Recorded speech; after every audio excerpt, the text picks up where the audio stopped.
but he's quite happy at the moment as Arsenal on top of the table for the moment. It's been a really good season. I think it's more progression from last year. That's how they've got better this season than last. Yeah. They've got a bit more professional. Like next season, we have to win something, and by something I mean either the Premier League or the Champions League. I think you got the right man. I think the thing is where you were, I don't think you were there ready to challenge. Yeah, I mean, we'll be there anyway, right? So if we win the league. If you win the league, you deserve to win the league.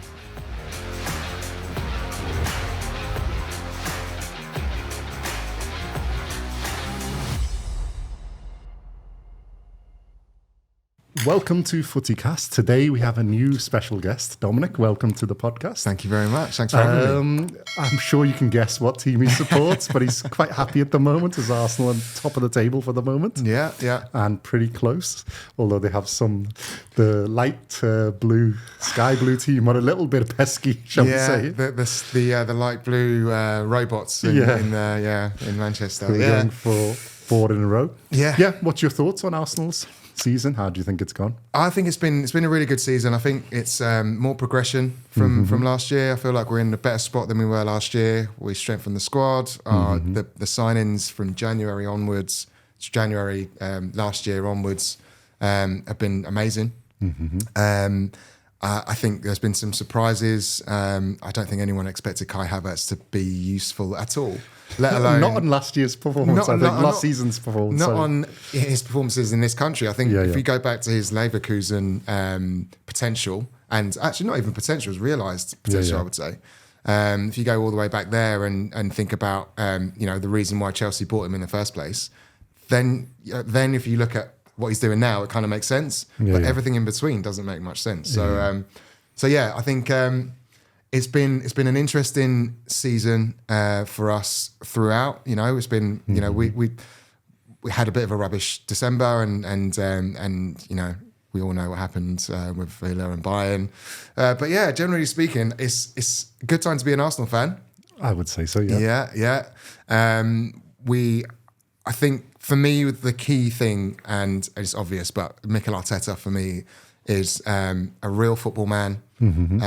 He's an excellent communicator, which I think is important, not only to communicate his thoughts to the team, but also to the fans and to the board as well, right? So I think he's done pretty well. Yeah, and we're talking about Arsenal, right? And we're talking about football, but we're talking about Arsenal. There's certain managers whose communication is not great. I'm talking about Erik ten Hag. It's no point beating around the bush. For me, he just, I feel like what he struggles most with is communication for me. Yeah. And I suspect it's with the players and everybody else in between. Everything. I don't think it's the greatest. No. I think Arteta is I wouldn't say master, but he's not far from that. I think he's pretty damn good. I think he's a future master communicator, definitely. And yes, all right, he's got to win something to make all of this. Everyone talking about how he's one of the best managers in the league, but he hasn't won anything. So people are putting him in. Well, he won an FA Cup in the first. I mean, but that was behind closed doors, effectively, and at a time when, he really needed that. If it wasn't for that, I'm not sure if he'd still be sacked. I don't think he'd still be here. But where would Arsenal be? If you look at other clubs that have sacked their managers, I don't imagine that Arsenal would be in very good shape. So, very interesting time. I'm proud of the club. I'm proud of everything at the moment. The team are doing us proud. The manager's doing us proud. Even the backroom staff. If you look at the set piece coach, you look at Carlos Cuesta, AirPod Albert as well. Well, I think that's how they've got better this season than last. They've got a bit more professional, if you like. They're a bit more, in all their bits and pieces. Bit better, the defending, game management, all of the set pieces and everything else. I mean, I think you're the only ones who are ahead of us, aren't you, Everton? We're the second best. I think you're the best. Yeah. I think. And clean sheets, you're the best, and we're second best. Yeah. There's obviously Timber got injured, didn't he, at the Charity Shield or the first game? The first Premier League game of the season, and I know that was worrying for a few. I've got some other Arsenal fan friends who were a bit worried. But I think Saliba and Gabriel they've been fantastic. Yeah, I think and the others as well. I think they are the best. Yeah, sorry. I think they are the best centre back pairing. I'm not going to say that they're necessarily the best either one of them is the best centre I don't back. think individually, but I think as a pair. But they're both relatively young. Yeah. They've both got pace. Yeah. The good positional sense, I think, and they can both play. And they can both score a goal as well. Yeah. Yeah. Well, that's a bonus. It's a bonus on top. But if you look at, Jared Brent, for example, I think he's got a couple. He's got 2 or 3 and a couple of assists. He's got a few. Because I've had him in my fantasy team since he started turning good. Not that it was ever bad, but yeah, I think there is a lot of good centre backs. Well, I think the same for us, isn't it? It's because he's got Tarkovsky next to him. Yeah. But the problem with Tarkovsky, he hasn't got the pace anymore. No. Yeah. I'm not sure he've ever had. But he's so good in the air and dominant. Yeah. And you can see Branthwaite's learning off him. It's a good partner for him to have. Yeah. I think if it was one or other, we might not be as good defensively. And then he's given, because Branthwaite, even though he looks like he's not ungainly and stuff, he's actually quite quick. Yeah. Surprisingly so. He's given us that cover, and since he's come in is when we've been good defensively, because we were shipping a few goals before then, like silly goals. Yeah, I think Everton's been through a lot this season, and the Arteta connection. I've always and Moisey as well. We did use Prad. We sorted our neighbours out. We got rid of them out the race. Yeah. Appreciate that. I've always had a soft spot for Everton. I feel like there was they've gone through a lot as a club, and we went through a lot. They're building a new stadium. We built a new stadium, and we know what that comes with. What comes with that? Ownership issues. We had some, maybe not at the level of what Everton are going through, but we definitely had it. I've always liked Everton. What do you think of people who say that, like, you should have got Ancelotti and we should have got Arteta? Because there's quite a lot of that, and the press was like, this is the wrong way around. It should have been the other way around. Yeah. I'm not so sure that's the case. I don't think that Arsenal would have gone for the profile of manager of Ancelotti. I personally would have taken him because he's one of the greats for me. He's one of the masters, if you will. I think he'd be good, but you'd have the same problem as we had, isn't it? Basically, he's only there for a season. If Madrid come calling, he ain't going to be staying. Yeah. And this is the thing. We need to. I think you've actually made the smarter move. But I think for us, we did need him. If we'd had fans, I'm not so sure he'd have left so soon. And I think we'd probably got a Champions League place. Yeah. I think the lack of fans suffered for us. Who knows where we would have been if You'd probably won the league if Ancelotti was there, to be fair. If you're going to be Pep, then you need an Ancelotti. Yeah, that's right.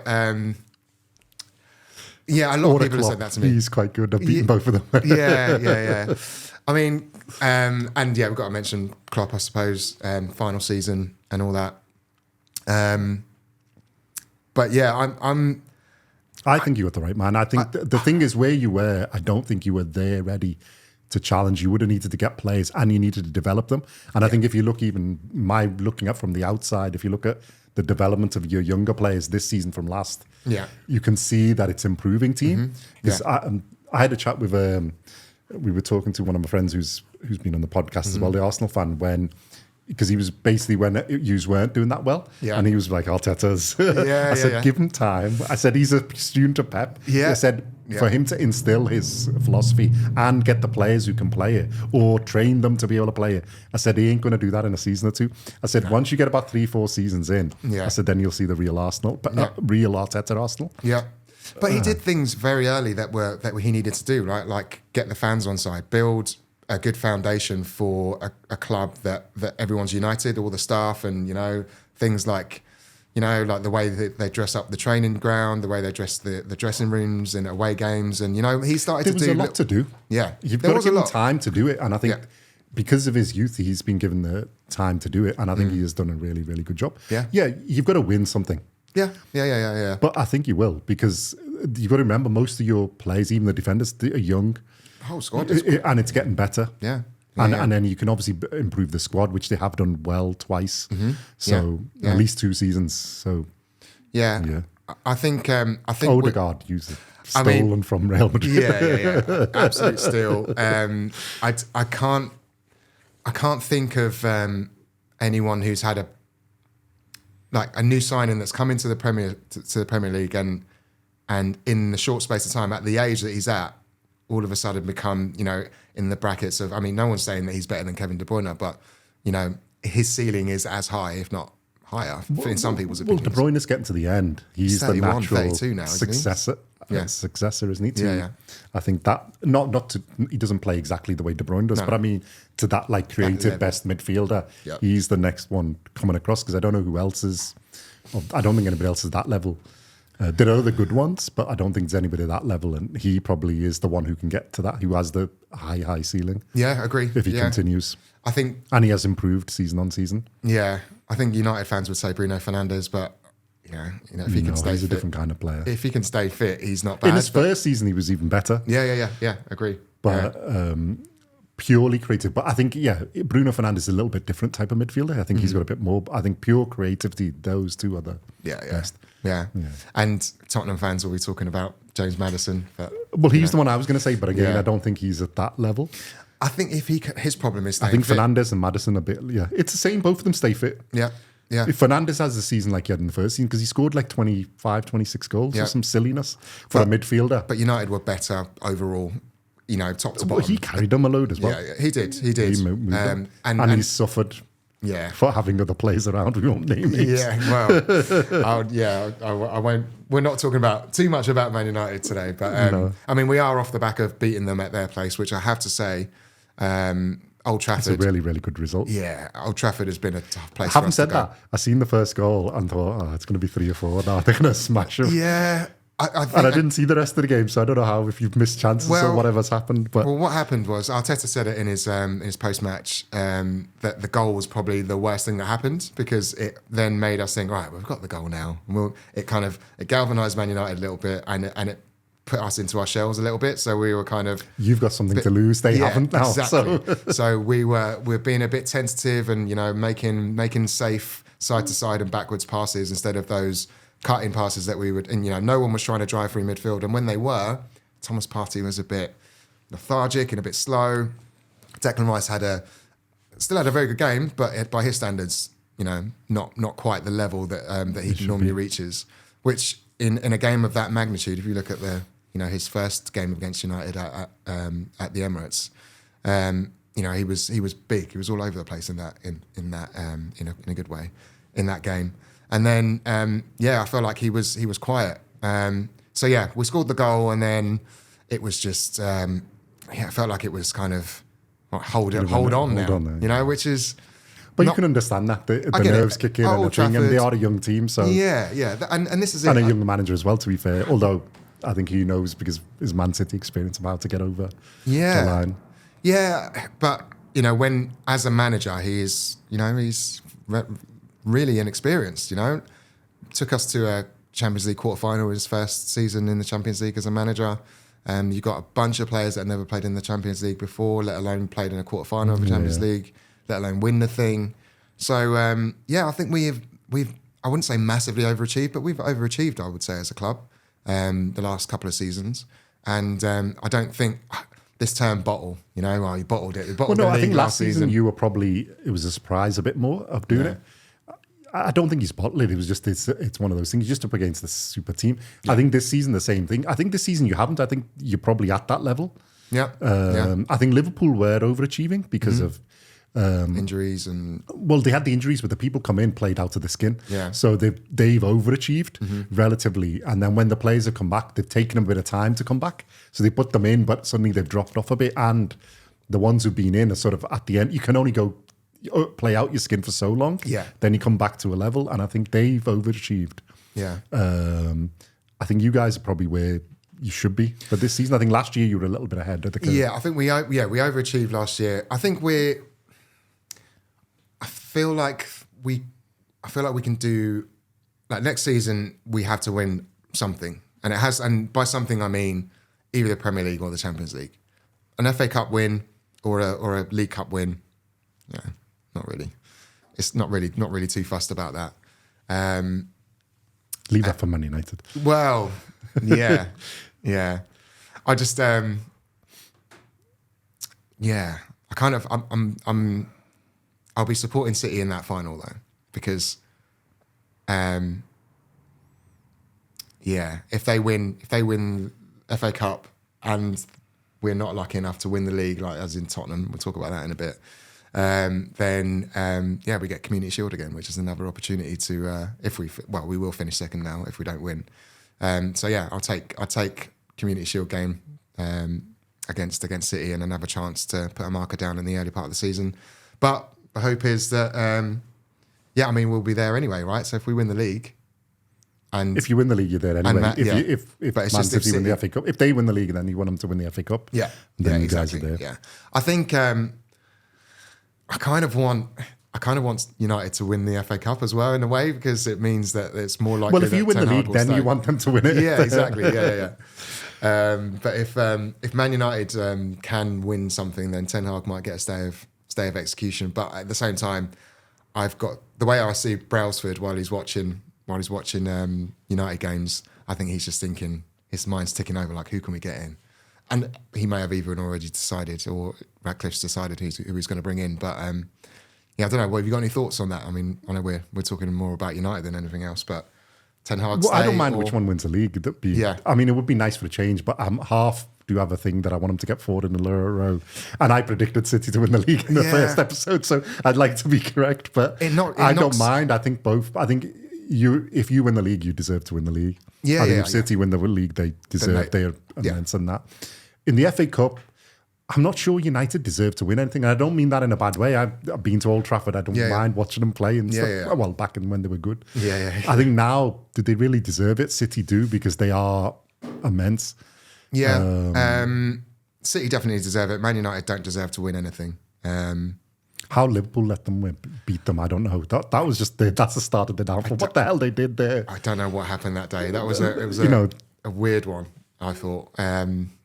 But entertaining. And look, I was a football fan before I was an Arsenal fan. That's what I always say, right? When people talk to me about their teams and they try to get me to pick sides, and I will always say that I was a football fan before I was an Arsenal fan. And for football's sake, I do want to see the historically big teams still be big. And I don't like Everton. Yeah, well, I remember the old days of Everton, when they would always do quite well in some games, but they'd never really. Before the Premier League started, you and us were about the equal teams. We were both Man United. Only Liverpool were ahead of us. Yeah. And had we not had the situation of getting kicked out of Europe, which I'm going to bring up again and say lots of times, it's old news, but had we not got kicked out of Europe in 1985, we'd have had more league titles than you. I think we'd have been winning for the next 5 years, because the team was young and really, really good. A good manager. We'd have won the European Cup at least twice, if not 3 times. Because there was, from 85, it was basically like Starbuck, Rest, and all these. No disrespect to them, they were good sides. Or Rapid Vienna and stuff. We were a better side than any of them. There was only the Milan side that came in 88. So from 85 to 88, we would have had that competition. We'd have won at least 2, if not 3. And then the great Milan side would have come along. I think going into the Premier League, we'd have been the best team in the thing. And United, I don't think Ferguson wins everything if that thing doesn't happen. Really? Interesting. Because Ferguson's been there since quite early before the Premier League came, and he hadn't won. No, he didn't. His first win was quite a lot. Was the Premier League, right? He never won that. That's why United got lucky, because they won when there was money. Everton won when there wasn't. Liverpool managed to carry on scraping because they still had a decent side at the time. Because the thing is, getting kicked out of Europe cost us more than everybody else in the things. And people don't know that the side, because we won 9 league titles. Only City, if they win. Well, there's one reason actually if we want used to win, because they're on 9 as well. If they win this one, they go past us. Oh, right, okay. They're on 10 then. But all of theirs are in the most of theirs are in the Premier League, are in it 5, 6, or whatever many they've won. Most of United only won 5 or 6 before they got to the Premier League. And then they won the shed load of 14 or something. I think it's interesting because a lot of football fans. And we were the same as you. You was about 7 or 8. And then we had our mid-80s team. We went to 9. And then you won 2, didn't you? When you had the one with Rocastle or whatever he was. When they fell over Liverpool 2-0 when they beat them at Anfield, I think, and they won. And then you had the team with George Graham, isn't it? Before Wenger, which was built on the defence. Tony Adams and co, Martin Keown and co, and all that. Lee Dixon, Winterburn. And that's when you went past us to got to about 9 or 10, didn't you? And then going in, so we were like 4th, I think, best team. No, we were we were the third best team, I think, or third best after you and Liverpool. Yeah, yeah. After Liverpool and you.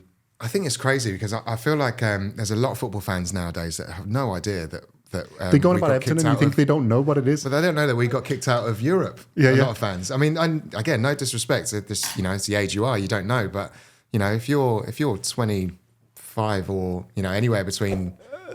They only think football started when the Premier League starts, or just afterwards, and you're like, no, there's a lot of football before that. These historical clubs. Yeah. Well, yours and ours are the most really historical. Are we the two oldest? I think we're the two oldest. I think they're older, but we're the two longest in the first. Longest, yeah. Well, we went straight in, didn't you? Because you didn't exist before, it changed names, and then you've been in the top division, we've been the longest out of all the clubs anyway. And the longest, I think the second longest continual after you guys, but the longest of all. Yeah. And then there's Aston Villa, I think, about third. Yeah. But if you actually look at Aston Villa, who compare themselves to us, they won all their league titles at the beginning. And we've actually won all spread out apart from in the Premier League period, because we're in every nearly every decade we won a league title. Yeah. Or we've had good teams. But every time we've had a good team, in the First World War started, we were the champions before the First World War started. Yeah. We were the champions before the Second World War started. Yeah. So if we win the league, it's time to go to a bunker. I remember that. You need to note to yourself. And what do you think of the new stadium? Because it looks amazing. It looks incredible. I've been to see it. Have you? Okay. Been built. Yeah. Bear in mind as well, Arsenal fan, right? So for a long time, we had this new shiny new stadium that everyone loved playing at. And actually, what happened was clubs would come and turn up because it was such a great place to play football. Everyone wanted to go, and I haven't been actually. I want to go as well. Tottenham haven't suffered with that so much. I think that's kudos to them for the design of the stadium, because I feel like it, because I've been to the stadium, had a tour actually, because I won't go into why wearing this shirt. What were you doing there? Anyway, so what do you think of theirs? Their stadium? I mean, I think facility-wise, it's the best in the Premier League, isn't it? I think it. But the design isn't the. Although I've only seen on TV, I haven't been past or anything. So if you it doesn't look iconic. It just looks like amazing for the facilities. Yeah. So the concourse and all that, great. As you say, the facilities, great. It's state of the art. It is incredible. It's made for multifunctional bits. Everything. But the thing that struck me is the architecture of the stadium. When you walk out the tunnel and it hits you, it's like, even with no people in the ground, it's got this weird. The architecture somehow makes it feel bigger than it looks on TV. It looks even on there, it looks big. If you look at some of the the drone things or something, it looks really huge. But normally, I think Camp Nou looked huge because it's pretty much gone now. But it looked huge on the TV, and then you go there, and I walked out. I've been on the tour there as well. You walk out the tunnel, I've been when they had the thing when they were doing the bit on a long time ago. But you get there and you think, is this it? Yeah. This is quite small, but you don't feel it because there's the bit that goes under the ground. So if you sit in the middle and look around. Yeah.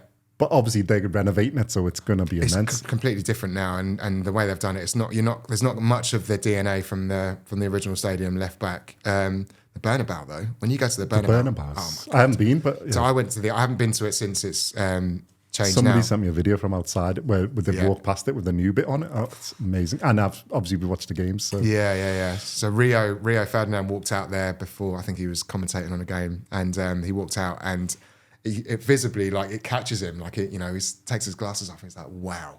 And I got a bit of that in Tottenham, I have to say, walking out of that tunnel. And the stand, which is just a single stand, the architecture just makes that look huge. But if you look at it from the outside, it doesn't. It looks a bit. Because the inside, you can see when you see in the games and things, and they've got the stand and all bits, looks like amazing. And like I said, the facilities, it's cost a fortune, so it should be. Yeah. But when you look at it from the outside, it's not like the Bernabeu or the Camp Nou or. Even an Anfield or Old Trafford where you can see it, or even Goodison Park, you know straight away what ground it is. Yeah. At the Emirates, you can tell straight away. I mean, I think the good thing, bringing it back to Everton's ground, that's what you can. It's going to be Well, best is subjective, but I think the most iconic ground in the Premier League is going to be the at the moment it's called Bramley Moore Dock Stadium. Is that what they're calling it? Oh, but that's going to sell the naming rights. Well, they'd sold the naming rights, then a pesky little war started, and they lost their £200 million, which has caused this issue. They lost their what's his name, the training ground sponsor. Yeah. So the reason they're in all this mess is because they've actually paying themselves to build a stadium rather than borrowing the money. And that's what's caused the issue, because the finance and stuff, and the Premier League changed the rules, even though Everton were working with them. From what we hear, there may be some propaganda on either side of that, but that's what we got told. And so the reason they've been punished for points they shouldn't have actually been punished for. Interesting. Yeah. I mean, they were losing money, but obviously if you take away the main sponsor, I think they'd already done a deal for £200 or £300 million he'd paid 30 million up front as just to have the first option, and then it was 200 million, which I think would have covered the budget shortfall of building the stadium. Oh, got you. Okay. Yeah. And he was paying 12 million a year, I think, for the training ground sponsorship, which is obviously small fry compared to your clubs, but outside the top six, that's big. We're the biggest. And then I think they had shirt sponsorship and other things, like the ladies team and the kids team and the youth teams and whatever. And they lost all that money as well. So they've lost like 20 million a season plus the 200 million, which has put them in the situation they are. Yeah. I think if that doesn't happen, COVID doesn't happen, I think we'd have been playing Champions League. Yeah. I think Ancelotti would have got there. And I think with the crowd singing his name, Carlo Fantastico and all that, because he hasn't actually lost a game at Goodison when there's been a crowd there. Oh, okay, yeah. I think he won all of them. Yeah. And when his initial points average was 2.26 a game, which is like better than any current manager. I mean, I think it's either the same as Pep's or somewhere around what Pep's winning percentage is at City. Yeah. I mean, before the crowd went, and then because the initial turn, we had that boring game, which was before Arteta took over and Ancelotti, with the 0-0 or the 1-1 between Arsenal. I think it was 0-0 between Arsenal and Everton when Arteta was going to join, because he was there and Ancelotti. So they were being confirmed, but they weren't in charge. There was that. It was completely rubbish game between both of us. Rubbish. So boring. Yeah. But after that, we went on that run, didn't we? And we suddenly went, and then we were top of the league for the next season until everything stopped. Yeah. Yeah, it's a shame. I think... we had James Rodriguez, and he would give you... Oh, mate, you forget some of the players. James Rodriguez, you got Richarlison, thingy. Yeah. Dini. Well, the thing is, people look at our team, look at who's gone out. All the people who can play football, actually play a football. Dini, who's got a fantastic, wonderful left foot. Yeah. James Rodriguez is... James Rodriguez, Sigurdsson, who went missing in action, wasn't supposed to be named, but I think he's been cleared. Oh, he's been cleared now? He's been he's playing again, isn't he? But somewhere outside, but they let him go. Yeah. So if you look at just that talent there, the amount of money, that's 100 million easy, but depending on where you value Rodriguez. Yeah. But it's 45 for Sigurdsson and like 30 we sold Dini for 28 to Villa. How much did you sell Richarlison for? 60. Yeah. And... if you look at that, we sold Gordon for 40 million to Newcastle. And you look at the talent there and you think, why can't we score goals? Well, you sold all your talent, all the assist makers in James, Sigurdsson and Dini. Dini was the main threat, wasn't he? Because he was so good at crossing. Yeah. And you've got Richarlison and Calvert-Lewin. Yeah. Dini isn't first choice at the moment, is he? I think Villa? He's in and out. I don't know if he's been injured or whatever. I think he's been injured. I feel like he hasn't been as good there as he was at Everton. No. Richarlison hasn't been as good at Tottenham as he has. He's had that little spell, but obviously he's had his issues as well, so we won't say. But I mean, Everton, they love him. He's a fantastic player. Yeah. So whatever he does, he's a fantastic player. And then we should have kept James, but our downfall was getting Benitez, and that was the mistake. It wasn't Ancelotti. They say, but it wasn't Ancelotti, because you look at the players we got, and we had hope. I used to watch every the press conference and everything, because it's Don Carlo. It's brilliant. What are we going to do? We're going to win. It's brilliant. And it's just I can't do it, but his eyebrow. There's that moment where they had the 5-4 against Tottenham. It's one of the best games ever. Yeah. I mean, the defending was shocking. I mean, if you and me did that defending, I'd be shocked. Don, what the hell are we doing here? It wasn't Saliba and Gabriel, but it wasn't even Tarkovsky and Branthwaite. It was whatever. But the attacking play, some of the goals and the things was just and then it's when they got 5-4, he just raises the eyebrows, his coffee, and it's chilled, and the whole stadium's nearly falling down with people jumping up and down. Right. The memories. But to be fair, Dyche has done good. I was just about to ask you actually, what do you think about Dyche? Because I've always been a fan of him. I just like him. He's a football man. He says what he means, and he means what he says. It appears to me. I like that he's honest about it. Honest, he doesn't over egg it. He doesn't do it. He says it as it is. Yeah. You know what you're getting. Yeah. And I hope he gets given the opportunity to manage Everton where they should be, like given the time and given some resources to actually be given a job at having an attempt at getting into Europe and playing in going for trophies. Yeah. He hasn't. He's been hamstrung by everything that you couldn't even think of. No, I know. Well, yeah, things that you wouldn't expect to be hamstrung by. He's been hamstrung by them. And I would say that he hasn't really ever had a chance. And Everton was probably his first chance to try and take a team from, let's say, mid-table obscurity / potential relegation battle to challenging for Europe every single year. Well, they had the squad to be higher. All right, Benitez was a little bit because he didn't spend, but he got rid of all play. He alienated the players with any skill. He got rid of Dini and all the players went under him. Basically, that we had who had our the ones who you want to keep. Yeah. And Dyche hasn't really had that. I mean, I think the bonus he's had is we've got a Nana, who's a really good player, although people go up and down, but he's a young player. You can see the potential. Yeah. And Branthwaite, and that's what's got us going. Because you'd think that he hasn't had Dominic Calvert-Lewin for most of it. So you've got fresh strikers, no wingers really who score goals and everything. I mean, he got Dwight McNeil to score like 7 or 8 last year, which was I like Dwight amazing. McNeil. I've always liked him. I don't know what it is because I wouldn't not saying. Well, there's a period where near towards the end of last year where he was just unplayable. He was like, I'm like, that's Dwight McNeil. Yeah, it's like, I know. I just like bang, him. and you're like, what? Yeah, I just like him. I think you forget how young he is. Yeah, because he's been at Burnley for that long, and here he's 5, 6, 7 years, and he's only like 21, 22 or something. Is he really? I think he was 21 when we bought him. How long we had him? So he's probably about 23 now. So he's like, oh wow, okay. But you think he's like 28? Yeah, because I was like, why are we buying him? And they're like, yeah, he's 20, 21 or something. I'm like, what? Google it to just confirm. Okay. He's young. Okay. He's been playing since like 17 or 16. He got in quite early, I think, at Burnley. And I don't know if the Dyche gave him the chance there as well, isn't it? I think it was, yeah. But did Dyche bring him in or was he already there? No, Lampard brought him. I was going to say, because I feel like he was there just got the best out of him. Yeah. Lampard did okay, but I think Dyche has got... If you look at what Dyche has got out of his players and the fact that with all the ups and downs, well, mainly downs. Downs and more downs. Yeah. He's managed to keep everything together, keep the fans on side. Yeah. And had some really good results. And once you've actually got the players and playing and believing, and you see, wait a minute, there's actually a bit of talent here, even though... I mean, the main problem for us was scoring goals. If we'd score goals, we'd be above Man U. Yeah. I don't think we didn't have the points taken off. Yeah. Talk to me about Beto. What do you think? Beto's okay. He's a good backup striker. Yeah. I think if him and Chamiti, the young lad we've got as well from Portugal, he looks if they get them settled in, because you got to remember it's Beto's first season, and give him some good service, I think there's players there that he's probably not the number 1 striker, but he's a number 2. How old is he though? Do you know how old he is? He's not that old. I think he's at 26, 27. Okay, good age. Google it while you're...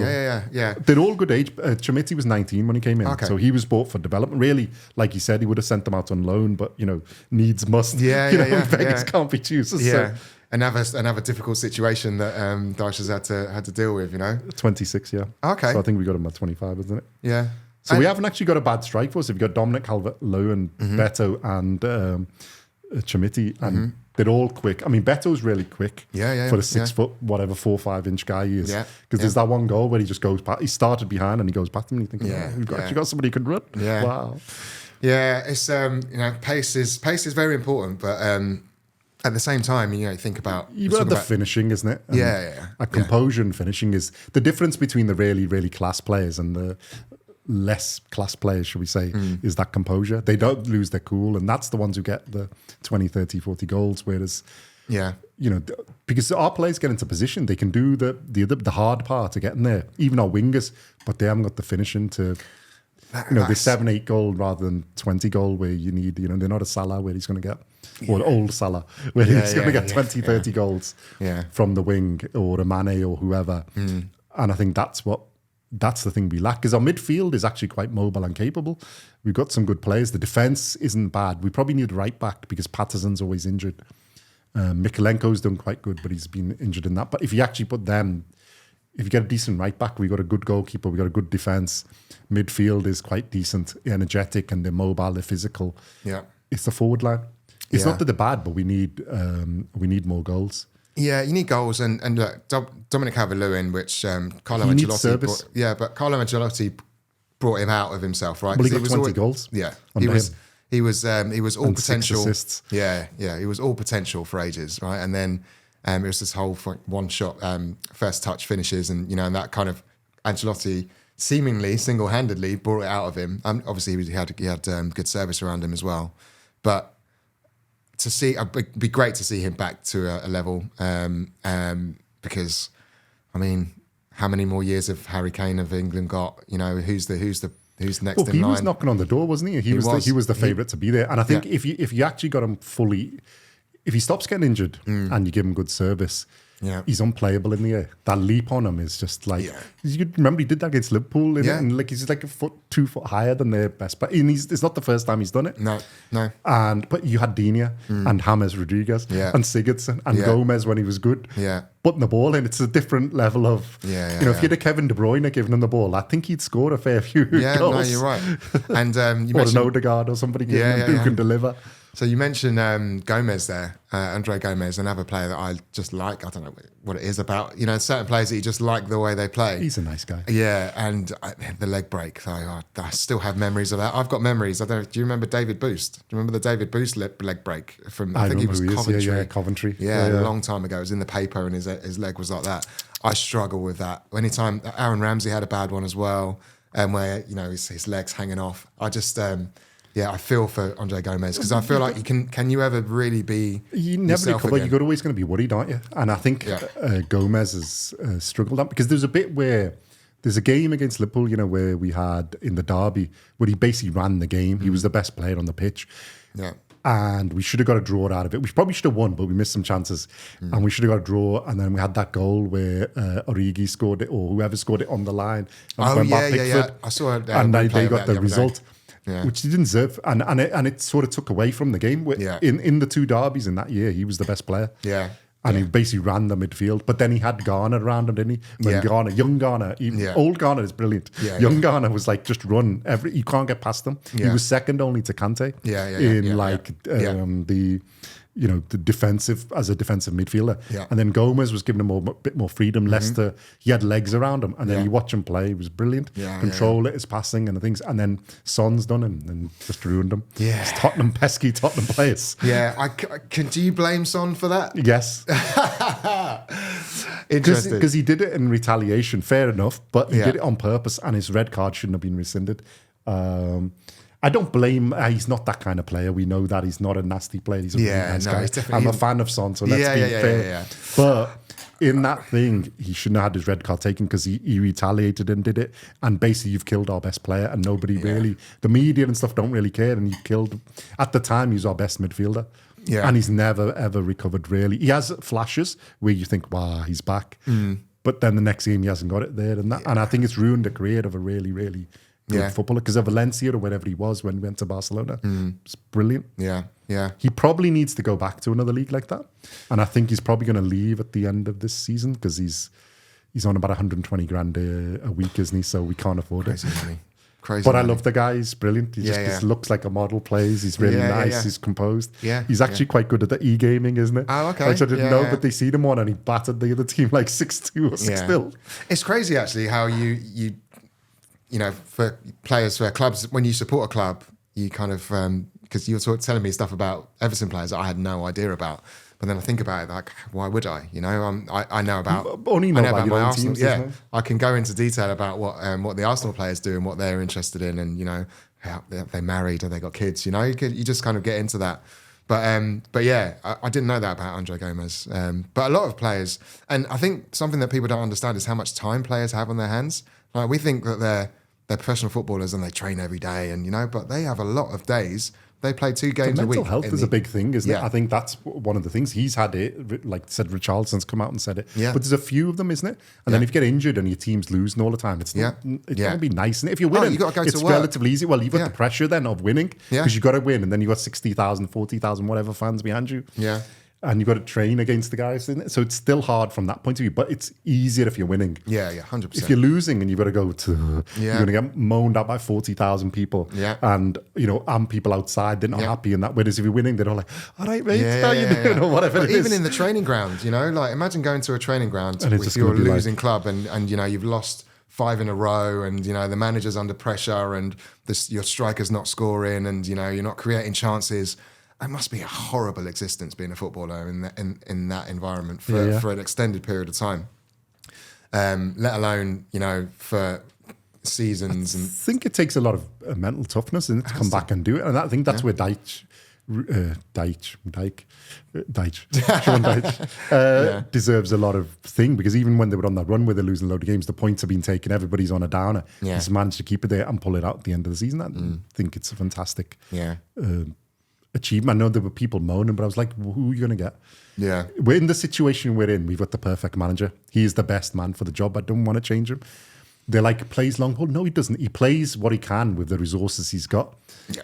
And look, and it seems like there's 2 ways of playing football as far as the football world is concerned. You play off from the back or you go long. There's nothing in between, right? But if you look at Arteta, Guardiola, Dyche, like lots of managers, they do a combination. Sometimes we'll go long. Sometimes we just need to pump it long.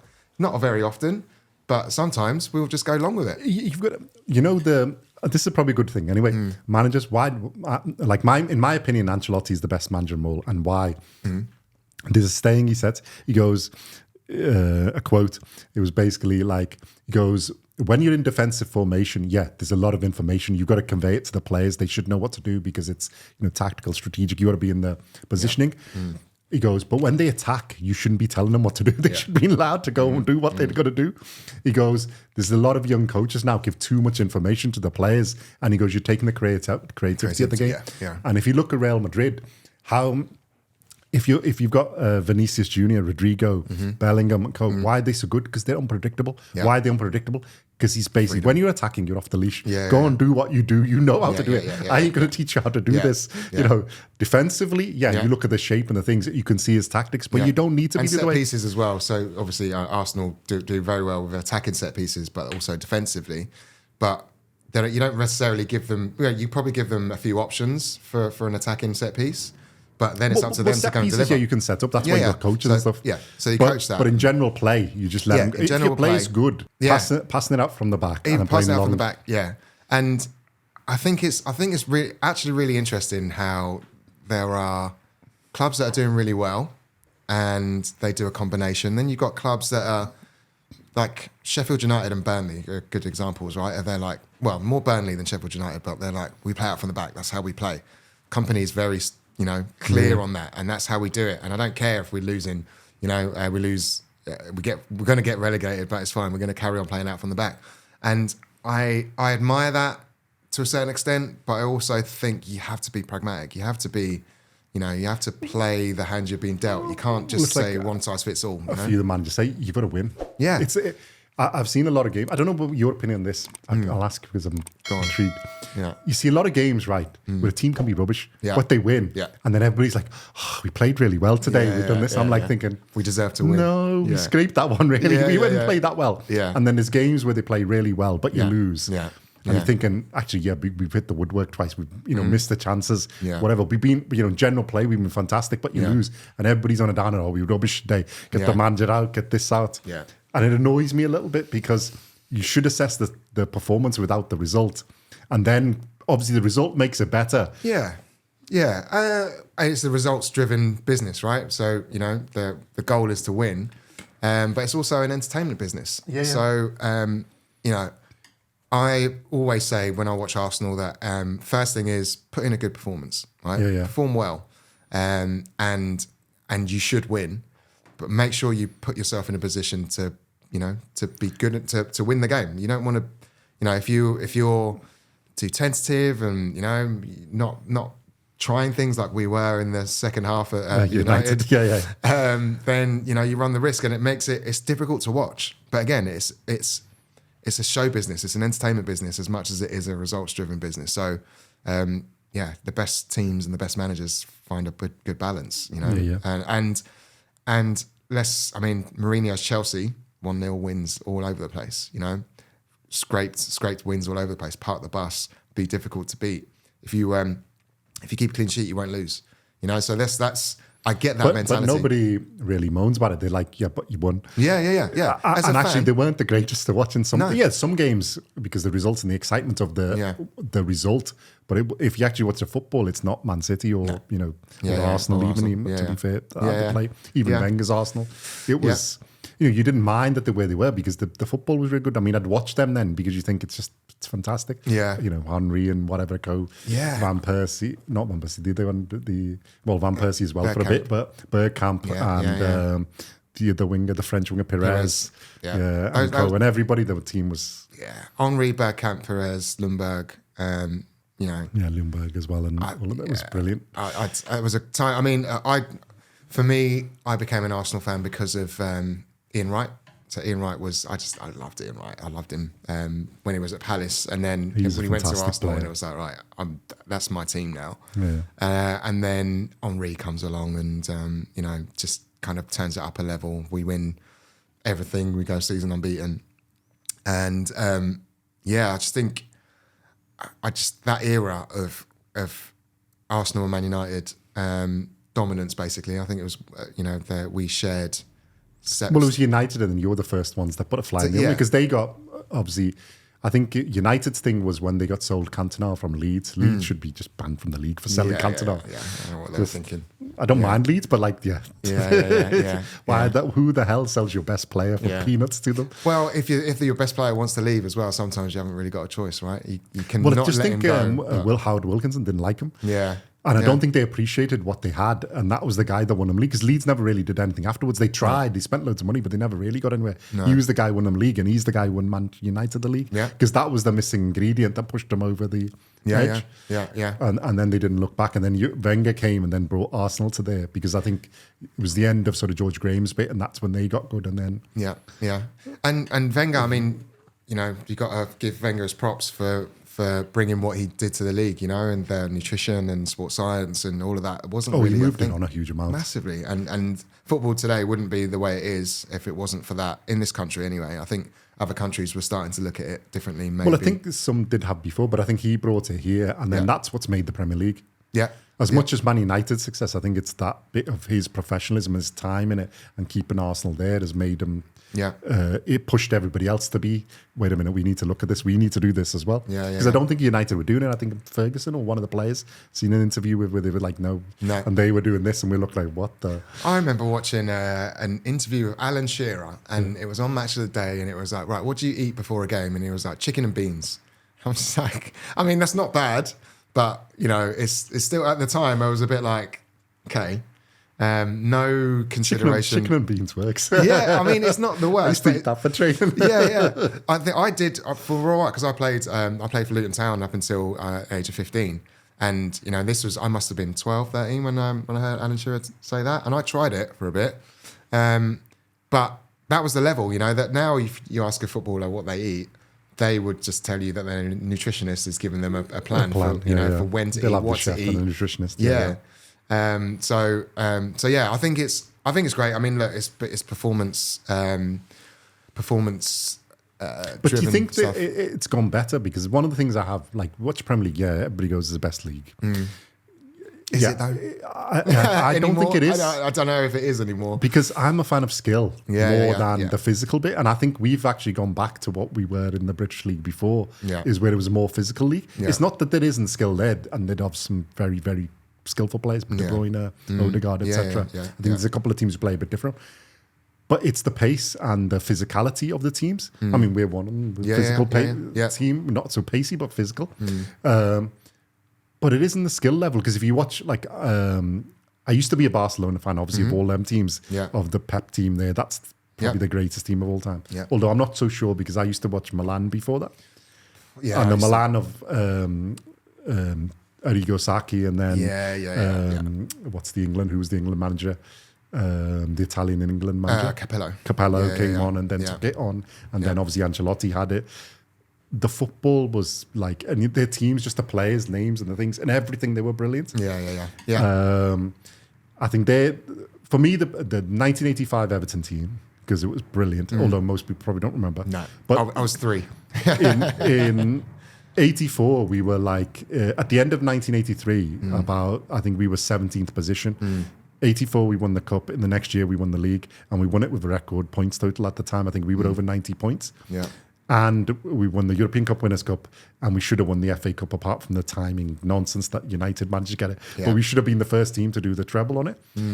That's one of my favourite teams, the first favourite team. Then because when Sky came along and you couldn't watch the TV anymore, and we were a bit rubbish then, we went to watch the Italian football, Serie A. And you had the Milan team and the 3 Dutchmen, and then the teams after.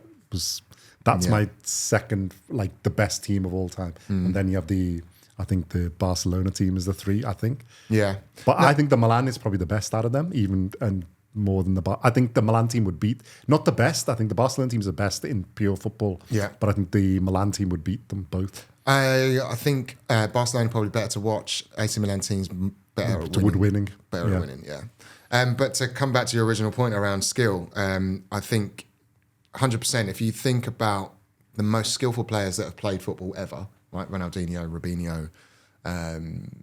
There's loads. Rivaldo.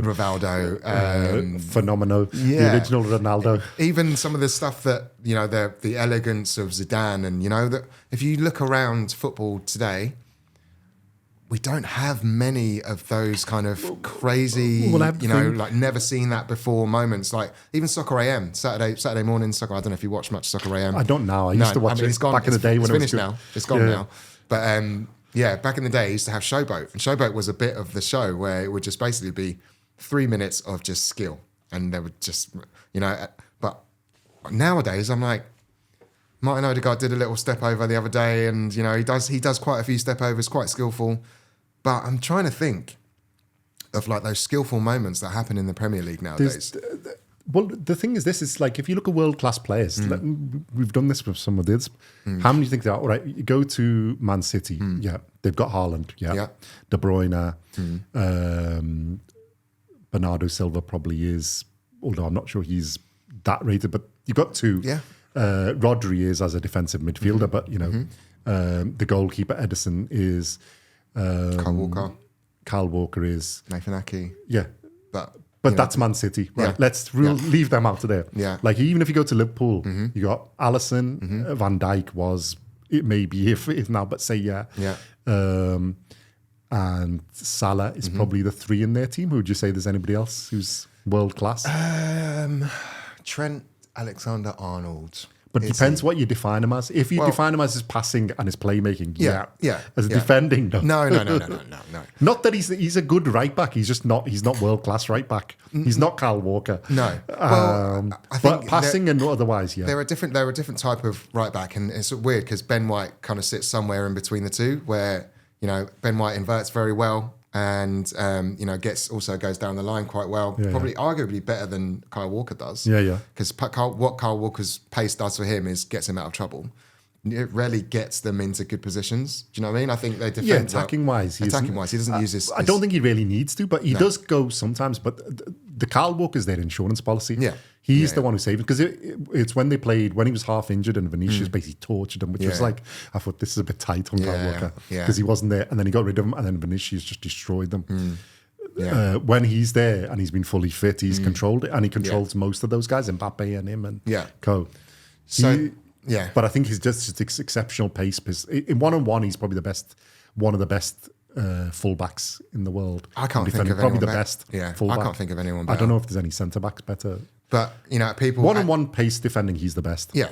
But if there was a Man United fan here, they'd be talking about Wan-Bissaka. No, he's nowhere in the same league. You can't put him anywhere near Wan-Bissaka was good at Crystal Palace. He had a few good moments in the first season at United. He is a very good one-on-one defender. He's very good, but he's not Kyle Walker. He's arguably like one of the best one-on-one. But that's a very small part of the game of a right-back. You can't... If that's all you've got, but Kyle Walker can still fit into Man City's and pass and do, and he knows what to do. Wan-Bissaka hasn't got that level. There's no way. There's no way. Ask Wan-Bissaka to invert as a right back. No way. He's not. Positionally and everything else, he's not the same position. One-on-one, just pure defending, because physically he's good. He's good. And he can tackle well and everything else. But He hasn't got the rest. Walker's still got the rest positionally and everything else. He's always good. Yeah. I think, going forward. But he can still do it. He's still as good as most average ones. He's just not the exceptional one. Yeah. So we're talking about world-class players here, right? And world-class... Well, let's do Arsenal. Do you think there's anybody else? Well, we can go with Trent as a maybe. But there's really the known ones: Alisson, Van Dijk, Salah. Is it at the current squad? You would have had Mane, obviously, when he was there, maybe Firmino. But I think that's the three. Right, Arsenal. Odegaard.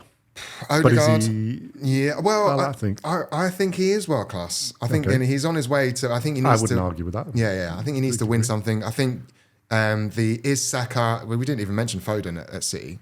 Player of the year. Well, everybody at City is. Let's forget they're an anomaly. Let's rule them out. But we then talk about Saka. Well, Foden wasn't, but I think this year he's risen to that level because he's won them the games when De Bruyne, Haaland, and everybody else. He's got them there. So this season. And the difference is that Saka and him are the same age. Actually, I think Foden's older, a little bit older. He might be a little bit older. I think maybe before.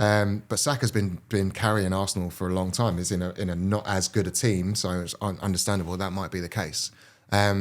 Saka, I would say, isn't there yet, but he will be. I think he's on the path to being there. I mean, output alone, he's up there for me already.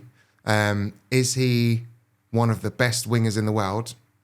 I can't name many better than him. I can name a couple, but not many. There's a few Real Madrid, but other than that, I mean, pure wingers, maybe not. Would you put Rodrigo and Vinicius above Saka at the moment? Yeah. But there ain't that many more otherwise. There's a few, but not that many. It depends Salah. If you play. Salah was, but in his current form, no.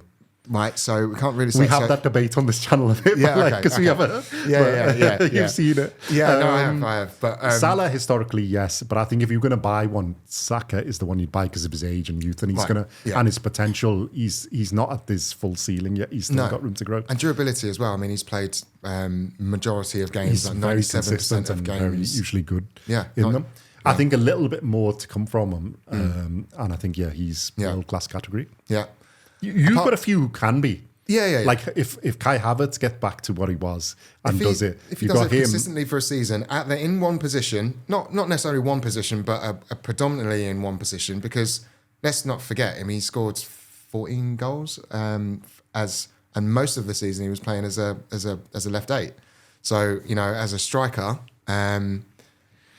he's done well as a false nine, if you like, or he's like almost like a false real nine. It's weird, right? Where I think he's got his own position. It's the Kai Havertz position. Yeah, because he's not a Haaland number 9, stay within the box and don't really get too much involved in play, still score a hat trick. But he will drop into number 10. He will drop into the left 8 every now and again, and that's the freedom. And I hope that Arsenal, what you were talking about earlier in terms of when it's attack time, go and do what you do. No rules. I think Kai Havertz, if he has another good season next season, scores lots of goals, then I think he has the potential to be. Saka, I think will be. Saka definitely will be. Yeah. Unless he gets injured or something out. But I think let's hope that doesn't happen. No. I think for England and for Arsenal, he's he's going to be there. He's England's best player of the last 2 tournaments, in my opinion. So, I would agree. I mean, as an Arsenal fan, I'm going to say that. He was definitely over 1. Yeah, exactly. I'm trying to remember this. I wouldn't argue with that. Yeah. So who else? I'm thinking. So Declan Rice. I think Declan Rice, if he carries on, will be. Yeah. But I don't say yet. I mean, what's the bar? What's the bar? What's the world-class bar? What do you have to do? World-class midfielder for me is Toni Kroos and Luka Modric and Xavi and Iniesta and Busquets. Was Toni Kroos world-class when he was 24? Maybe, because they've been winning a lot for a long time. Yeah. Modric. Right. Modric was at Tottenham, so that doesn't count. But he had to have done something to get himself to Real Madrid, right? So was he world-class at that point? Yes, because... I think he was world class for Croatia. He wasn't for Tottenham. Yeah, it's hard to be world class. He was good for Tottenham, but I don't think he was world class for Tottenham. Yeah, it's like you said. I'm not sure that's easy. Yeah, the fact that he was good there, I think, qualifies him as world class. Yeah, I mean Eriksen as well. You would say was world class for a period. Yeah, for a period. But yeah. So But there's not that many, really. No. I think if you're picking one straight out, Odegaard is the one. Yeah. Saka is nearly there. Yeah. And I think then you've got a few who could get there. Saliba, who will 100% get there, I would say. When he's 24, 25, you will consider him as one of the world-class defender. Well, I think all of your defenders have the potential to be world-class. Yeah. I think of the centre-backs. That's not disparaging the full-backs. I think they're really good as well. I think you've got a team that is, in a few years, there could be a lot of them that are. Yeah. But the only one right now, I would say, is Odegaard, and Saka probably is the backup one to him. I think those are the two, and Declan Rice for me. Right? And I think, he will be, if he continues progressing a little bit more, I think he's got better at Arsenal than he was even at West Ham. I don't think any of those three get into the Man City team or into the Real Madrid team. Well, the problem is if you do Declan Rice, it's Rodri, so he's the best. So Rodri, KDB, and let's say Foden, right? So those are the three that you'd swap our three out for, but you wouldn't, right? You'd still put the Man City guys first, and that's fair enough. But any other take away Man City and Real Madrid, I think those three players, Saka, Rice, and Odegaard, would probably get into a lot of teams. A few of them would get into, at least a couple would get into quite a lot of teams. Yeah, most teams, I'd say. But my point was, it's the world-class players. And then if you look at, that's the three best teams we've done there in the Premier League. Yeah. So if you go to the next one, in Villa, there's some very, very good players, but who would you say is world-class? I mean, you'd probably say Ollie Watkins is putting up world-class numbers. In terms of world-class centre-forward? No.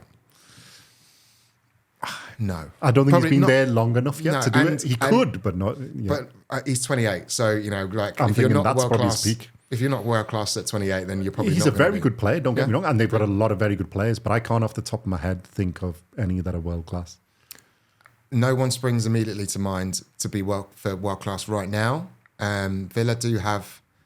I think theirs is more the collective team. Yeah. They've got Leon Bailey and Moussa Diaby who could probably get to there, but I don't think they've done it yet. Moussa Diaby... He hasn't done that much. Leon Bailey's been quite good, but... I wanted Leon Bailey at Arsenal. I wanted him as the Saka. Well, Everton were trying to get him and Diaby as well, but they were too expensive. Yeah, Diaby, I think Arsenal tried as well, but they weren't willing to pay. Didn't need that profile of player at that time.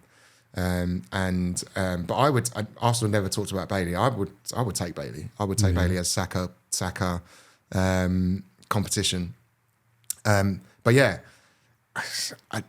and you go to Tottenham. Well, there was Kane, but he's not there. Who have they got? Who is there? Van der Ven maybe as a forward, but I don't think he's done enough. But his pace is ridiculous. His pace is ridiculous. I feel like he's very young as well. He's very young. He could grow, but I don't think he's there yet. Who else? I don't think there is. James Maddison could but not too many injuries and not enough yet. Yeah.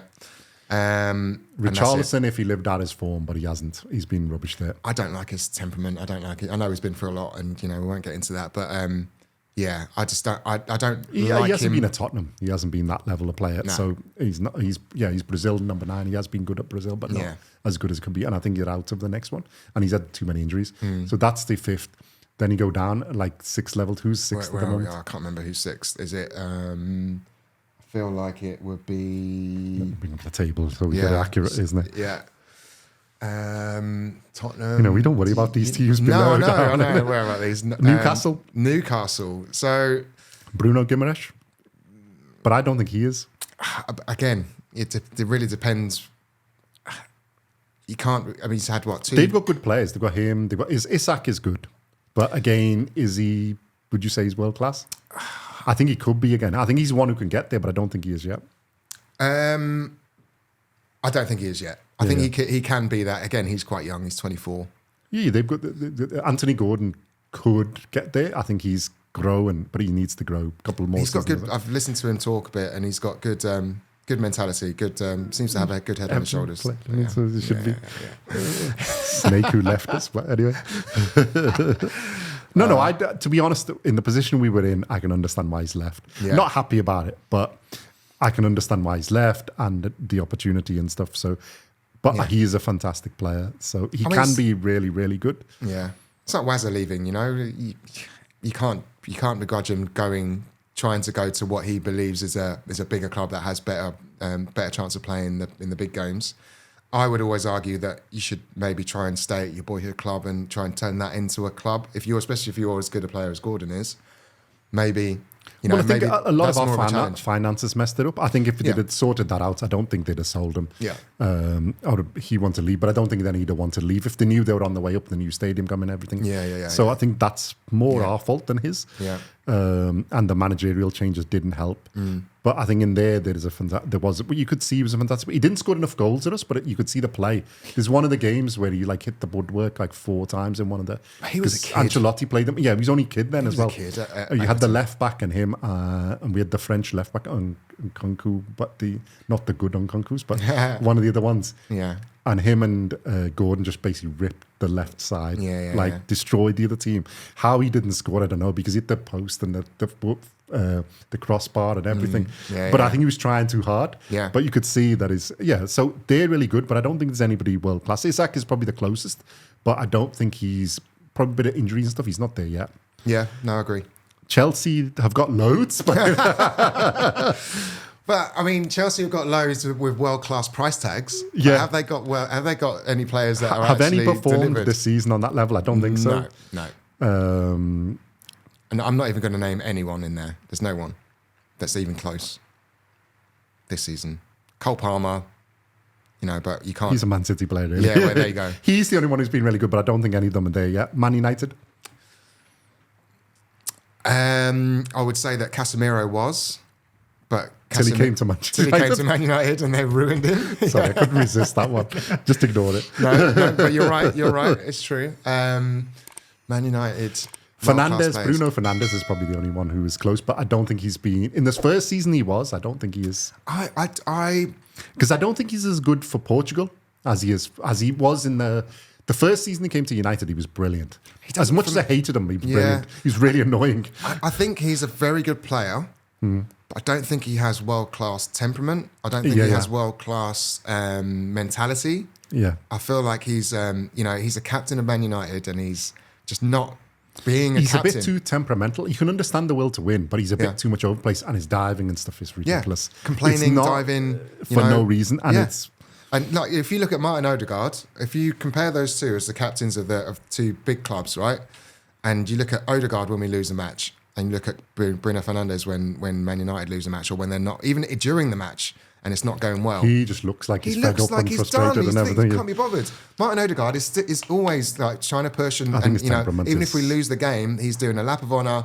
He will not a lap of honour. Sorry, obviously not a lap of honour when you lose, but he will do a lap of the pitch and clap the whole crowd. Thank you guys for supporting us. Well, to be fair, he normally plays well, so nobody's going to exactly. So it's normally he is. Yeah. But when he doesn't play well, or when the team doesn't play well, he stands up and well, I think the difference is that Odegaard pulls the team up and makes it work, and he'll make it tick, even if it's not working. He's trying. Yeah. Whereas Fernandes throws the toys at the pram. Yeah. And he started blaming other people and whatever. And I think it may not be what he does, but that's what it looks like when you see it. And look, and it's really even as it's non-Man United fans, it's annoying. Yeah. You're like, what the hell are you doing? Come on, man. Well, look, again, I'll say it again. I was a football fan before I was an Arsenal fan. So when I look at footballers, I want footballers to do and be set a certain way.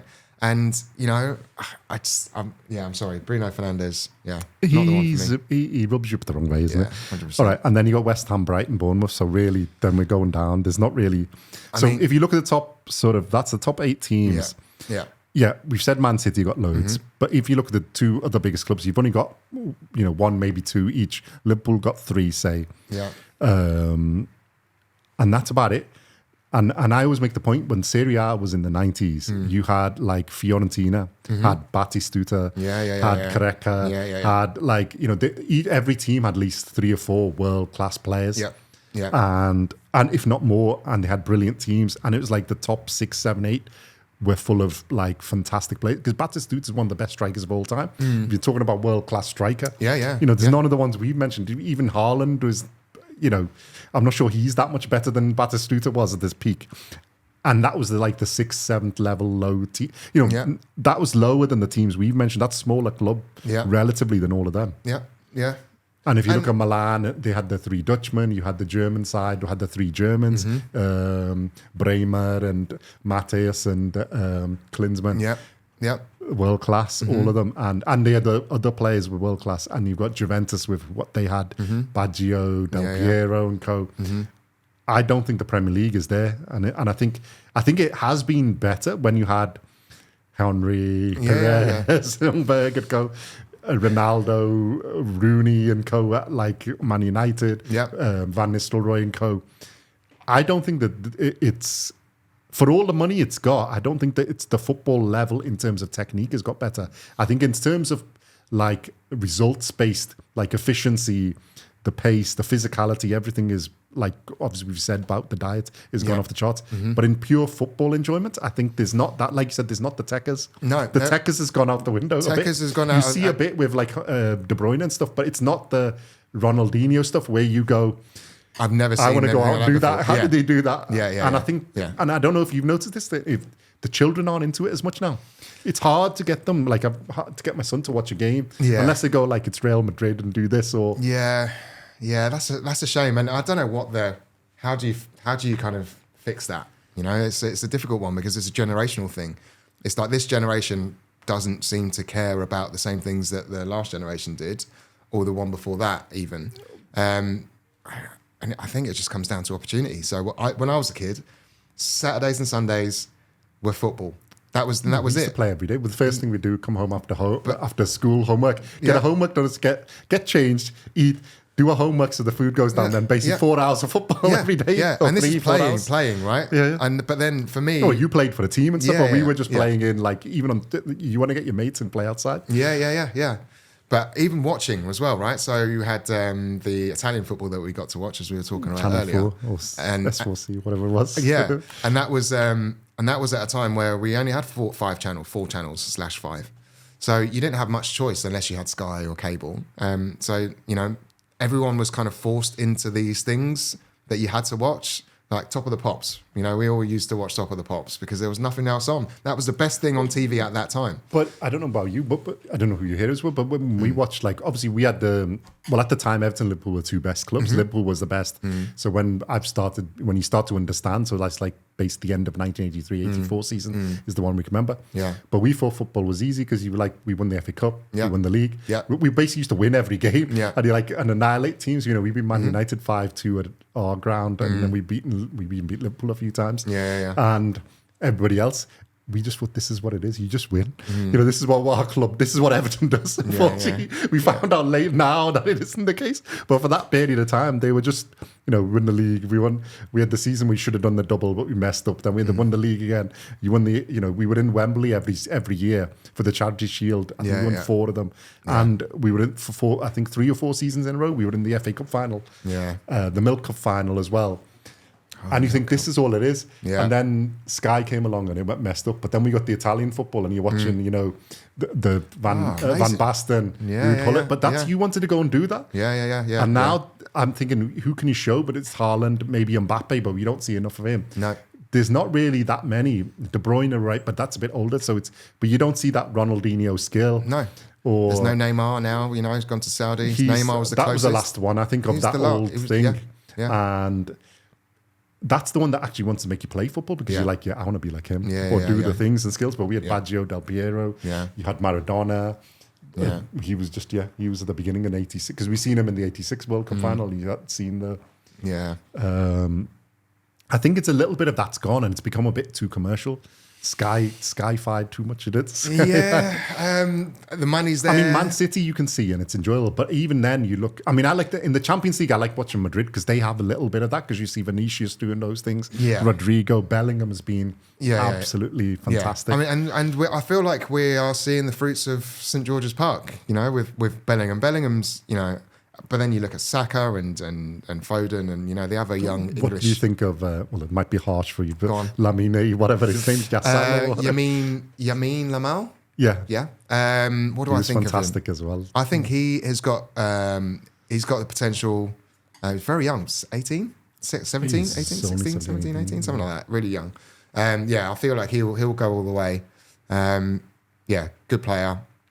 I think it's a weird time for me for football. I feel like there is... maybe it's my age that I'm kind of seeing football and seeing life differently.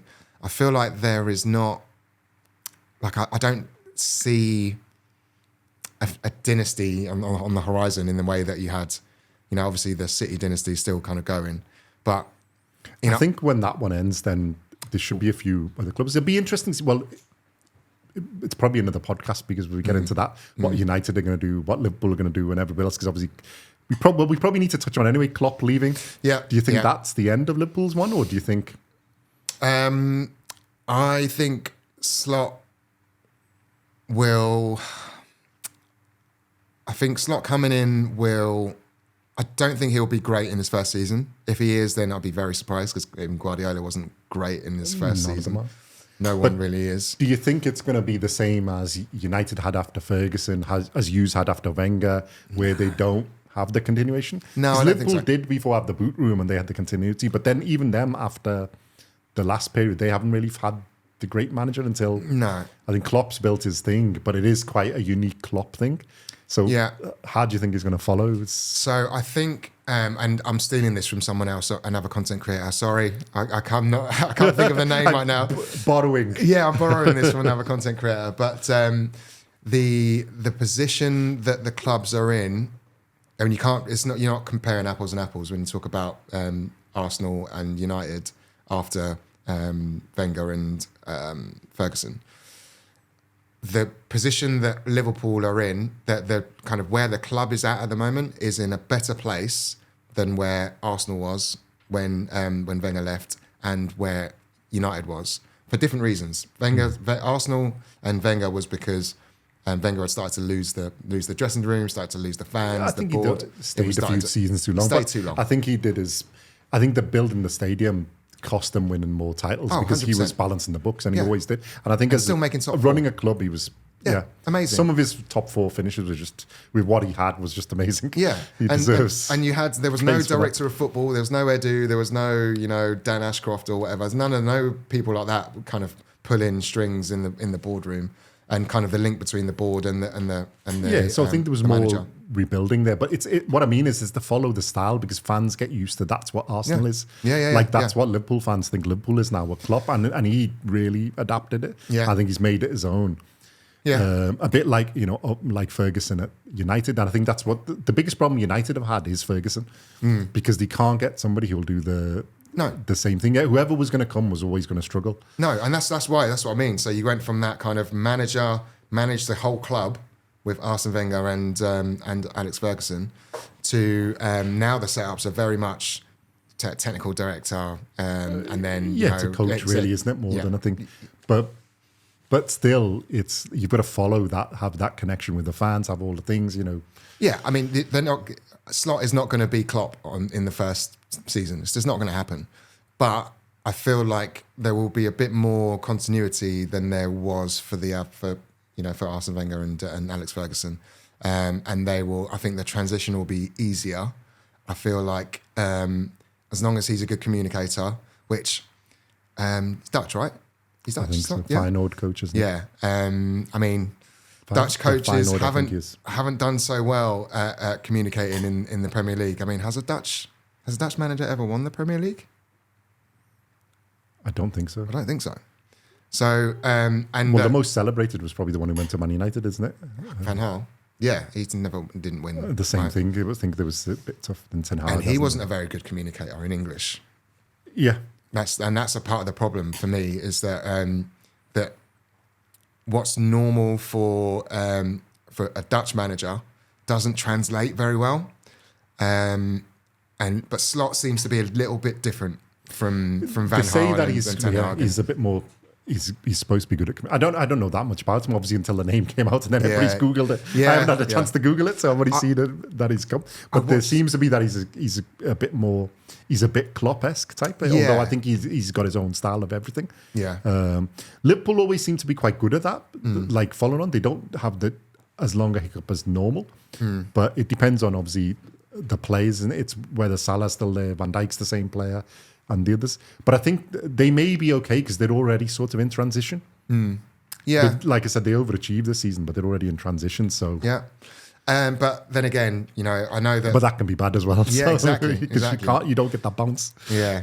So yeah, I think as well, Slot was he was Cruyff, kind of the people have likened him to Cruyff in his kind of the way he thinks about football.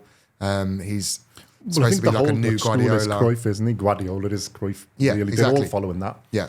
Sort of template, isn't he? He's the one who started that. So that will potentially be good for Liverpool. I just let's wait and see. Obviously, I'm. Don't care. Yeah, I know. Let's wait and see. I don't think you guys really care. You want to go down. My wife's Liverpool, so I've kind of got to pretend to be happy. Love you, wifey, love you. But I have to pretend to be happy when they win, which is easier in the first half of the season than it was in the second half.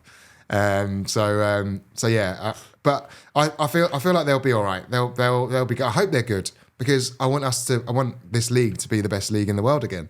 And the only way we can do that is if we've got 5 or 6 or 7 teams that can genuinely win it, at least at December, whereas this year it was kind of like there was only 3 that were ever going to win it, right? Well, I think that's been better than most because normally there's only 2.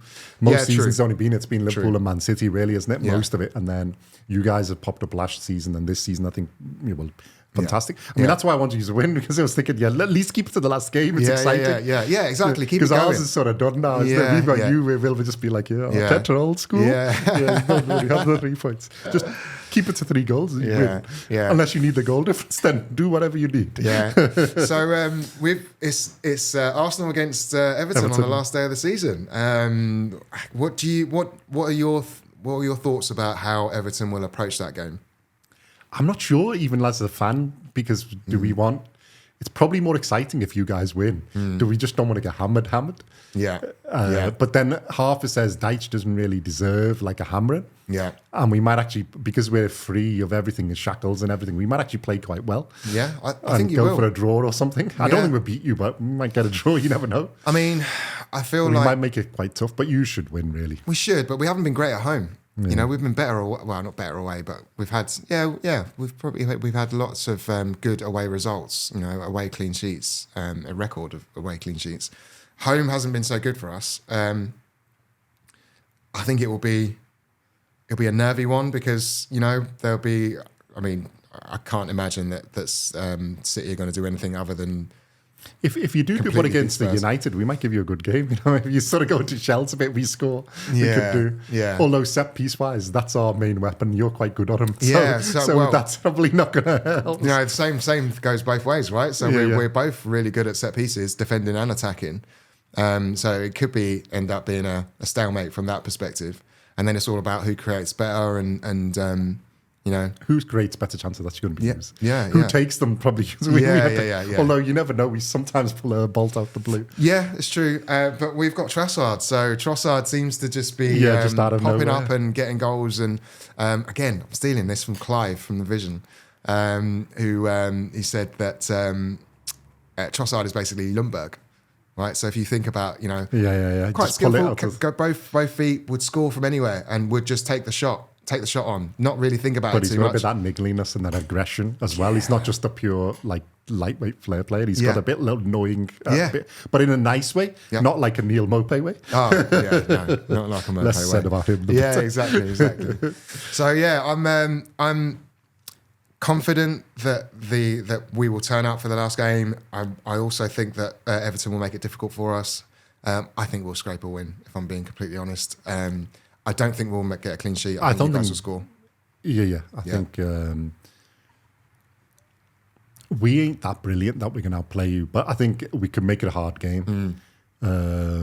If we turn up and play properly, it'll be a difficult game. But like I said, the main weapon is set pieces, but yous are good at that. Most other teams, if they're not so good, I think we got more of a chance. Yeah. But I can't see him killing it, so... I don't think we've got any reason to now. I don't think we're going to go up in a position and we just want to be above Brentford if we get 15 because you get a few more million quid. A couple of million quid, yeah. But if City win, we might, and you hear about it, we might get a draw. I think if you don't hear about it, you'll probably go for the win and go. Yeah. I mean, But you might go 1-0 and do what you did against United, and we'll score in like the It all depends. 90th minute, and then just get it all depends on the game. DCL will get a header in the 91st minute, and then we'll be 1-1. No, but somehow I think it's academic. I'll be honest. I think United, City are. If they do today, I think they've basically done it. Today, tomorrow, when they're playing tomorrow. Tomorrow, yeah. It's Liverpool and Aston Villa, isn't it? Yeah, tonight. We'll listen to that on the way home. But if Villa win, then Tottenham have got nothing to play for, and then then it becomes an interesting game. Yeah, I mean, it's great, right? We're in game week 37, and we're still not sure. There's still everything to play for. If you'd have lost or not got the win, then it would have been awkward. But I think now, it's interesting. I mean, relegation's done. I mean, Luton need a miracle on the last day to stay up, which isn't going to happen. 10 goal swim, 12 or 13, 12 or 13 goal swing. Never happened. 13 goal swing, I think they need, isn't it? Never happened. Never going to happen. So relegation's done, and then it is, as you said, it's the fight for staying, for finishing as high as possible, because every place is what 4 million, I think, for every place, or something like that. Quite a lot. That's why for us it might be they might give it a go and play. Yeah. But I think you should win. I think Arteta old boy, isn't it? You've got to let him. Yeah, there's a couple of subplots there. There's a few bits there. I'm looking forward to it. I always like the last game of the season, even when Arsenal have been finishing 8th and 5th and whatever. I still like the last day of the season. Well, Everton are normally rubbish the last game. I think we got beat by Hughes 5-0 or something at one point on one of them. Or was it Man City? We got beat by 5-0. We got beat by Hughes at the Emirates as well. I think we played you last game of the season a few times. Goodison, we normally do okay against you, but Emirates, I think we've only beaten you once when Ancelotti did it. Yeah. That's the time we did Anfield as well. Yeah. So we were quite good away then. We were 11 games away. So yeah. So we don't have Ancelotti now. No, Dyche is good. Dyche is good, but he's no Ancelotti. Nobody's no Ancelotti. Yeah, we'll see how it goes. We'll see. Cool. Champions League, quick on that, and then we'll finish because it's getting quite long. Get some food. So Champions League. A good friend of mine is Real Madrid. So I've been kind of supporting them throughout. Dortmund looking pretty good though. Dortmund, fantastic. They're physically, they look amazing. They just bullied PSG. And, is it Adeyemi? Adeyemi? Rapid. Like I would love to see his numbers. They're all rapid there, but his design is something silly. Crazy. And Sancho rebirth, I think it's great. Great things you love to see is someone going to Man United, being rubbish, and going to someone else and being great. It's great. Well, he was great at Dortmund before, and then he's come here and then gone to Man United. Gone back. Rubbish. Not his fault from what I see in here, and he's gone back to Dortmund, and he's all of a sudden looking. Last game or the game before? First leg, I think was one of them. Was brilliant. He was good in both, but he was brilliant in one of them. First leg semi-final, he was brilliant. Yeah, and it's confidence, and it's a confidence game. Well, against anybody else, I would give them, but I think Real Madrid are Real Madrid. I think it's going to go all the way. I think it will go all the way. Maybe even pens. I think Dortmund are going to be winning until like the 96th minute or something, and then Real Madrid do that little magic by 99. They've won 3-2. Yeah. Somehow, I hope anyway. Somehow. But yeah, I'm going to go for Real Madrid on pens. Yeah, 2-2 Real Madrid. I think Real Madrid. I won't say how. Yeah. So, it'll be dramatic, whatever it is. Yeah. Some way or other, but Real Madrid will pull it out, and Ancelotti will have his 5th. As a manager. And will you watch it? Do you do anything for it? I'm having a few people around for it. What day? It's June the 1st. Saturday. I've got boxing as well that day, isn't it? There's the 5v5 in the boxing, so we'll probably be watching both, hopefully, or something. I don't know what time the boxing is. This is Saudi time. So it might be 11-12, so we watch one and then the other. I hope it doesn't clash. No, it should be all right. We'll record it and watch it later. Probably have some mates and watch, or maybe might do a watch along. We'll see. Well, I was going to say, watch along. Do both of them just sit here. Yeah. We'll see. Well, actually, no, in Studio One, we'll try and do. We've got the TV there, so we can do. We'll watch. But Real Madrid. I was, like I said, I was a Barcelona fan, but since Ancelotti's gone, I'm just an Ancelotti fan. So, and then I look at the way they play. There are moments in magic in their games. Yeah. Either as a team, you see a Cruz pass or a Modric pass or something, or Vinicius will do something. Rodrigo or Valverde or somebody. Valverde's incredible player. Even defensively, they're just the way they are, just the mentality is what I love. They just, it's just Real Madrid is Real Madrid, and so I'm a bit of a fan of theirs now. Yeah, I mean, I was supporting them for a couple of reasons actually the other day because the Kane, I was happy. I was happy that Kane went to Bayern Munich for trophies, and first season nothing, scores all those goals, and the only trophy he does get is a cannon. So the golden boot in Germany is a cannon, looks like the Arsenal cannon. So he's got like, well done for scoring all the goals. Oh, I didn't know that. That's quite cool. Yeah, brilliant. I feel sorry for him, but like I don't think it's their fault. It's it's not him who's let him down. So I respect. We talked for how long, and we haven't even spoken about Leverkusen. Maybe that's another. That's another episode. Well, I haven't seen him play, which is a bit bad. Yeah, but like I want to see what their style of play is. But they're 50 games. If they go, and look, as an Arsenal fan, that's the most I think of everybody in it. Yeah, but it will be the first time that anyone's done an invincible treble, and win three cups or 3 competitions and lose and not lose a game. And people are asking me like, what's better, Arsenal Invincibles or that? If Leverkusen pull that off, that is miles better than what we did. That's brilliant. It's ridiculous. I think his is ridiculous achievement, especially you consider what the relative, like, because the Leverkusen, isn't it, or whatever their code nickname is, isn't it? Well, from where they are to what they've done, and that achievement, if he does a treble unbeaten, that's like ridiculous. They're a town the size of Coventry, I think I heard. They're small, very small town, but yeah. Great team. Against Dortmund. And Dortmund are on a bad side. Not against at all. Bayern Munich, whatever they've done in a bad side. Yeah. And there's other teams there that are good. Yeah. I mean, and look, and it's amazing. We know it's football. Anyone can beat anyone, and then, the wind's blowing in the right direction, and, you get lucky. Someone gets injured, someone gets sent off. Anyone can beat anyone. And they've gone 50 games without losing a game. That is incredible. Even if they don't win the Europa League or they don't win the German Cup. Ridiculously good achievement. Incredible achievement. They've gone one better than us already. Oh, actually, no, they're 50 in all competitions. We were 50. We're 49 in just the Premier League. So it's a miles better achievement. It's really impressive already. But if they win those cups with, I think that's a crowning. Xabi Alonso's done statue at Leverkusen already. He doesn't need to do anything else. That's keys it. to the city. Keys to the city. He needs to have. Yeah. And I am quite happy that he didn't come to Liverpool as a manager. Well, do you think he's Real Madrid? That's what he's waiting. Because Ancelotti's going to do probably one season, I think, isn't it? I think he's probably waiting out for Real Madrid. No disrespect to Liverpool, but if I had the choice between those two clubs, I'm choosing Real Madrid. I think most people in the world would choose Real Madrid over any club. If you had an option, when they said Bellingham was going to go to Liverpool, I was like, to me, if he's got any sense, he goes to Real Madrid. No. I said, and I said, it's not even about I'm not against Liverpool. I just said if he comes to the Premier League, he's going to die. I think the media will destroy him. Mm-hmm. He'll come here when he's 28, 29. Yeah, maybe. I said the age he is, if he goes there, I said, one, you got Ancelotti and there's Real Madrid. Yeah. I said he will fly. I mean, I didn't expect him to be this good. I've got to be honest. I expected him to be good. He's been but way goals above. and just to his take the number performance. 5 as well, to take that shirt. Have you seen his interviews? His confidence. Yeah. He is. He's role model next of level. role models. Yeah. I'm really he impressed is world with him. class. Oh, 100%. He's the definition of world class. He's the definition of world class. Yeah, I agree. That's a good line. Right. I think we end it there because we've been long enough. Thank you very much for coming. That has been a fantastic chat. And we've gone all over the place. I think we need to do some more, but you need to get I know, we'll work it out. We'll find a way to get an excuse for me to get back up here all the way from London. But yeah, thanks for having me. It's been a pleasure. Thank you very much. It's a pleasure. Yeah. Okay, like, subscribe, comment what we've been talking about. I can't even remember all the things we talked about. But thank you very much for listening and watching, and we'll see you in the next one. Thank you, Domino. No worries. Thank you. Take care. Bye-bye. Take care, guys.